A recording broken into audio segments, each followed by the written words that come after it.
मनाली आज के टाइम पे इंडिया के सबसे फेमस हिल स्टेशंस में से एक है। हिमाचल प्रदेश के नॉर्दर्न मोस्ट एरिया में 6700 फीट के ऑल्टीट्यूड पे स्थित मनाली अपने ओक, देवदार और pine forest, snow capped mountains, adventure activities और अमेजिंग लैंडस्केप की वजह से फेमस है। मनाली आज के टाइम पे हर तरह के ट्रैवलर्स की पहली पसंद है और अगर आप भी मनाली की ट्रिप प्लान कर रहे हैं तो आज की वीडियो में मैं आपके साथ शेयर करूंगा मनाली की एक प्रॉपर टूर गाइड कि आप कैसे मनाली आ सकते हैं, यहाँ अगर आप क्या क्या विजिट कर सकते हैं और कैसे आप अपनी इस ट्रिप को मेमोरेबल बना सकते हैं। दोस्तों, वीडियो में आगे बढ़ने से पहले चैनल को जरूर सब्सक्राइब कर लेना और बेल नोटिफिकेशन भी ऑन कर लेना। तो चलिए दोस्तों, वीडियो शुरू करते हैं। तो सबसे पहले बात करते हैं कि आप मनाली पहुंचेंगे कैसे। अब मनाली का खुद का कोई एयरपोर्ट या रेलवे स्टेशन नहीं है, इसलिए यहाँ पहुंचने का बेस्ट तरीका है बाय रोड। दिल्ली, चंडीगढ़, शिमला और धर्मशाला जैसी जगहों से मनाली के लिए रेगुलर वोल्वो और स्टेट ट्रांसपोर्ट की बसेस चलती हैं जो कि आपको 800 से 1500 रुपए में मनाली पहुंचा देगी। दिल्ली से मनाली 12 घंटे और चंडीगढ़ से मनाली 8 घंटे लंबी जर्नी है और अगर आप चाहें तो अपने पर्सनल व्हीकल या कोई कैब हायर करके भी यहाँ आ सकते हैं और इस रास्ते पे भी आपको बहुत ही बढ़िया व्यूज देखने को मिलते हैं। हालांकि अगर आप नॉर्थ इंडिया के अलावा कहीं और से मनाली विजिट करने आ रहे हैं तो आप भुंतर एयरपोर्ट तक की फ्लाइट भी ले सकते हैं और भुंतर से मनाली आप कैब हायर करके 1 से 1.5 घंटे में मनाली पहुंच सकते हैं। मनाली पहुंच के सबसे पहले आपको अपने होटल में जाके कुछ देर रेस्ट करना चाहिए। मनाली में आपको लग्जरी और बजट दोनों कैटेगरी के होटल्स, रिजॉर्ट्स और होमस्टेज देखने को मिल जाएंगे और मैं आपको रेकमेंड करूंगा कि आप अपने होटल या होमस्टे ओल्ड मनाली में ही बुक करें। मनाली 2 पार्ट्स में डिवाइडेड है, न्यू मनाली और ओल्ड मनाली। न्यू मनाली में जहां आपको मॉल रोड, शॉपिंग सेंटर और टूरिस्ट का क्राउड देखने को मिलता है, वहीं ओल्ड मनाली में आपको नेचुरल ब्यूटी, पीसफुल वाइब्स और लेस क्राउडेड जगह देखने को मिलती है और इसी वजह से आपके स्टे के लिए ओल्ड मनाली बेस्ट प्लेस है। दोस्तों, मनाली को अच्छे से एक्सप्लोर करने के लिए आप यहाँ से बाइक या कार भी रेंट पे ले सकते हैं। बाइक्स आपको यहाँ 600 से 1500 रुपए पर डे और कार 1500 से 2500 रुपए पर डे के हिसाब से रेंट पे मिल जाएगी। लेकिन अगर आपको मनाली जैसी एडवेंचरस रोड्स पे ड्राइव करने का एक्सपीरियंस नहीं है तो एडवाइजेबल यही होगा कि आप यहाँ से एक प्राइवेट कैब हायर करें जिसे ड्राइव करने के लिए आपके साथ एक एक्सपीरियंस ड्राइवर होगा। मनाली आकर आप सबसे पहले वशिष्ठ टेम्पल में विजिट कर सकते हैं जो कि 4000 साल पुराना एंशिएंट हिंदू मंदिर है। ये मंदिर रामायण काल के ऋषि वशिष्ठ को समर्पित है जो कि भगवान राम और लक्ष्मण जी के गुरु भी थे। इस मंदिर के पास एक हॉट वाटर स्प्रिंग भी है जहाँ पूरे साल गर्म पानी बहता है और माना जाता है कि इस पानी में काफी मेडिसिनल प्रॉपर्टीज भी है जिससे हमारी स्किन की काफी सारी प्रॉब्लम्स क्योर भी हो जाती है। यहाँ पे लेडीज और जेंट्स के लिए प्रॉपर अलग अलग बेदिंग एरियाज बनाए हुए हैं और इस मंदिर में आकर आपको इस हॉट वाटर स्प्रिंग में डुबकी भी जरूर लगानी चाहिए। वशिष्ठ टेम्पल विजिट करने के बाद आपको यहाँ से सिर्फ 3 किलोमीटर दूर जोगिनी फॉल्स तक का ट्रैक भी जरूर करना चाहिए। जोगिनी फॉल्स मनाली का एक बहुत ही सुंदर वाटरफॉल है और इसे और भी सुंदर बनाता है वशिष्ठ टेम्पल से यहाँ तक का ट्रैक जो कि पाइन ट्रीज और एप्पल गार्डन से होते हुए गुजरता है। अगर आप नेचर और एडवेंचर लवर हैं तो इस ट्रैक को आप बहुत ही ज्यादा एंजॉय करेंगे। वशिष्ठ टेम्पल से जोगिनी फॉल्स तक के इस ट्रैक को कंप्लीट करने में आपको करीब 3 घंटे लगेंगे और रास्ते में आपको कुछ छोटे छोटे रेस्टोरेंट्स भी मिल जाएंगे जहां आप कुछ रिफ्रेशमेंट्स ले सकते हैं। जोगिनी फॉल्स 160 फीट की ऊंचाई से गिरने वाला वाटरफॉल है और अगर आप चाहें तो इसके टॉप तक का ट्रैक भी कर सकते हैं जहां से आपको मनाली वैली का बहुत ही बढ़िया व्यू देखने को मिलता है। मनाली आकर आपको यहाँ के सबसे फेमस और सबसे सीनिक रोहतांग पास पे विजिट करना बिल्कुल भी मिस नहीं करना चाहिए। 13,000 फीट से भी ज्यादा के ऑल्टीट्यूड पे स्थित रोहतांग पास हिमालयस के सबसे ऊंचे पासेस में से एक है और यहाँ से आपको हिमालयस के पीर पंजल रेंज का बहुत ही बढ़िया व्यू देखने को मिलता है। रोहतांग पास मनाली से सिर्फ 50 किलोमीटर दूर है, लेकिन यहाँ के स्नो कैप्ड माउंटेन्स और नेचुरल ब्यूटी का जो व्यू आपको देखने को मिलता है उसे वर्ड्स में डिस्क्राइब नहीं किया जा सकता।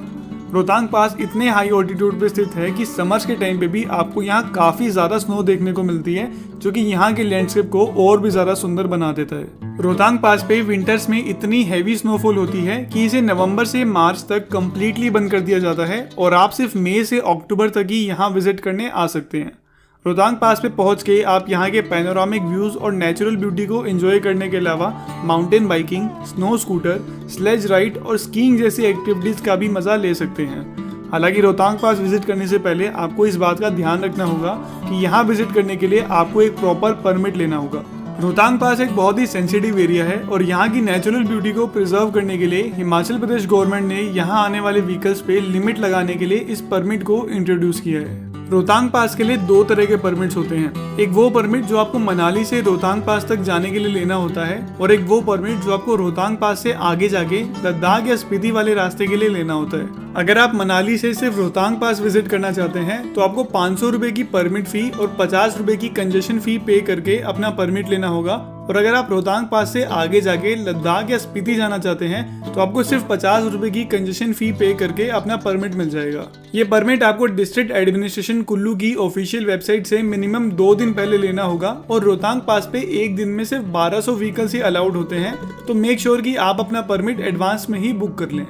हालांकि अगर आप रोहतांग पास से आगे लद्दाख जा रहे हैं तो उसके लिए कोई रेस्ट्रिक्शन नहीं है और उसका परमिट आपको इजीली मिल जाएगा। रोहतांग पास होते हुए मनाली से लद्दाख तक की जर्नी बहुत ही सीनिक होती है और अगर आप लद्दाख ट्रिप का एक सेपरेट वीडियो चाहते हैं तो मुझे कमेंट सेक्शन में लिखकर जरूर बताएं। हालांकि रोहतांग पास ट्यूसडे को मेंटेनेंस की वजह से बंद रहता है, इसलिए आप इस दिन यहाँ कोई भी एक्टिविटी प्लान ना करें। ये परमिट आपको सिर्फ मनाली से रोहतांग पास जाने के लिए चाहिए होता है, लेकिन अगर आप लद्दाख या स्पीति वाले रास्ते से रोहतांग पास होते हुए मनाली आ रहे हैं तो आपको इस तरह के किसी भी परमिट की जरूरत नहीं है और आप इजीली यहाँ आ सकते हैं। रोहतांग पास के बाद आप यहाँ की एक और famous tourist attraction Solang valley भी विजिट कर सकते हैं। सोलंग वैली मनाली से सिर्फ 14 किलोमीटर दूर एक बहुत ही सीनिक वैली है जो कि मनाली से रोहतांग पास वाले रास्ते पे ही लोकेटेड है। सोलंग वैली अपने स्नो कैप्ड माउंटेन्स और लश ग्रीन लैंडस्केप की वजह से फेमस है और एडवेंचर लवर्स के लिए तो ये एक मस्ट विजिट प्लेस है। मनाली की सारी एडवेंचर एक्टिविटीज जैसे कि paragliding, cable ropeway, snow scooter और जॉर्बिंग आपको सोलंग वैली में ही देखने को मिलती है। विंटर्स के टाइम पे सोलंग वैली पूरी तरह से स्नो में कवर हो जाती है जो कि इसे स्कीइंग और बाकी विंटर एक्टिविटीज के लिए परफेक्ट डेस्टिनेशन बनाता है। सोलंग वैली की ज्यादातर एडवेंचर एक्टिविटीज आप 500 रुपए से 2000 रुपए में बहुत अच्छे से एंजॉय कर सकते हैं। हमारी लिस्ट में अगला नाम है हडिम्बा देवी टेम्पल का। हडिम्बा देवी टेम्पल मनाली का एक काफी फेमस टेम्पल है जो कि महाभारत काल के पांडव भीम की वाइफ हडिम्बा देवी को समर्पित है। 1553 में बना ये मंदिर ओल्ड मनाली से सिर्फ 3 किलोमीटर दूर देवदार के फॉरेस्ट में सिचुएटेड है और ये मंदिर अपने यूनिक आर्किटेक्चर की वजह से भी फेमस है।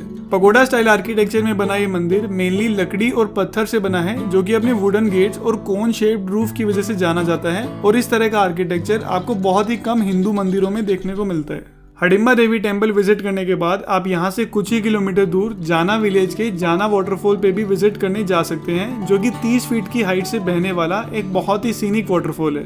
इस वाटरफॉल तक पहुँचने के लिए आपको पाइन और देवदार के डेंस फॉरेस्ट में से ट्रैक करना होगा जो कि एक बहुत ही सुंदर ट्रैक होता है। ट्रैकिंग की बात करें तो मनाली से आपको काफी सारे एडवेंचरस और सीनिक ट्रैक ऑप्शंस मिलते हैं और आप मनाली से हमता पास ट्रैक, 20 कुंड ट्रैक, भृगु लेक ट्रैक, देव डिब्बा ट्रैक, सर पास ट्रैक, चंद्रखनी पास ट्रैक और रानी सुई ट्रैक का मजा ले सकते हैं। मनाली आकर यहाँ के टूरिस्ट प्लेसेस के अलावा आपको यहाँ के ट्रैकिंग रूट्स को भी जरूर एक्सप्लोर करना चाहिए क्योंकि मनाली के ट्रैक पूरे हिमाचल के सबसे सीनिक ट्रैक्स में से एक होते हैं। दोस्तों इन सब के अलावा भी आप मनाली आकर काफी सारी प्लेसेस जैसे कि मणिकरण साहिब गुरुद्वारा, मनु टेम्पल, सेथन वैली, अर्जुन गुफा, Kasol, Beas river view point, great Himalayan national park और भी काफी सारी जगहों पे विजिट कर सकते हैं।